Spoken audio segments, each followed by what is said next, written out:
How does globalization affect industry in the United States? Jobs and industries can move to any country with an internet connection and willing workers. And Michigan's children will grow up facing competition not just from kids in California or South Carolina, but also from young people in Beijing and Bangalore. The outsourcing of American jobs has grown substantially in recent years. This graph shows that the amount of American jobs outsourced to India has grown exponentially. What does this mean for Americans? The U.S. unemployment rate has now broken double digits. The economy has been losing jobs for months, but the pace now of the cuts is increasing, and it couldn't happen at a more difficult time. Companies recently announced layoffs: Wells Fargo, Boeing, Bank of America, AOL. Even Wall Street giant Goldman Sachs slashing 1,500 jobs. Outsourcing has got to go, hey, hey, ho, ho. Outsourcing has got to go, hey, hey, ho, ho. Chanting boycott Hyatt, a crowd of 500 took up the cause of the so-called Hyatt 100. Housekeepers demanding their old jobs back, replaced by outsourced workers making half their wages and no benefits. As outsourcing is on the rise, so is unemployment in America. However, America is not the only country that is outsourcing. West Point, Georgia is the unlikely host of an American auto renaissance.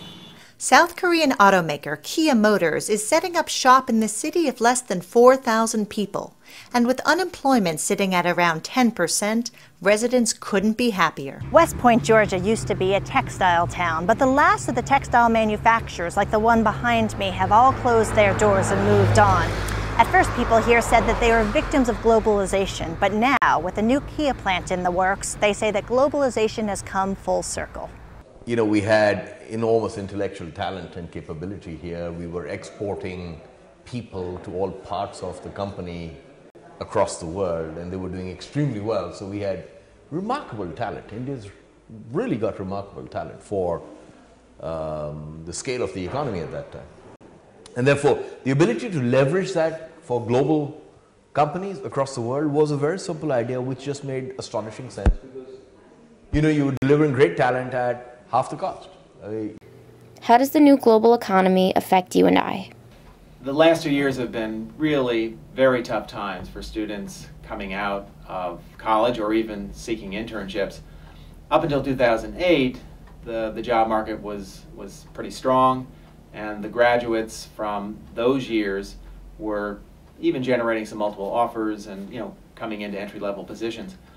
Obviously, things turned around in 2008 and 2009 and even in 2010, and those were years that were very, very difficult for graduating seniors and even underclassmen who were looking for internships. And their families have scrimped and saved, and they've worked hard to get into courses that pointed toward stable careers and jobs, and now those futures are incinerated. What kind of choice do you make? You know, what do you study?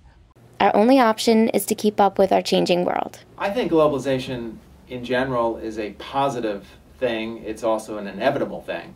So we better get used to it and embrace it and deal with it. And I would say that as America goes, in some ways, maybe the world goes. And maybe you could say the same, that as India grows and China grows with, between them, over 2 billion people, probably a third or a quarter of, you know, the entire world population are in those two countries. One is the largest democracy in the world, India.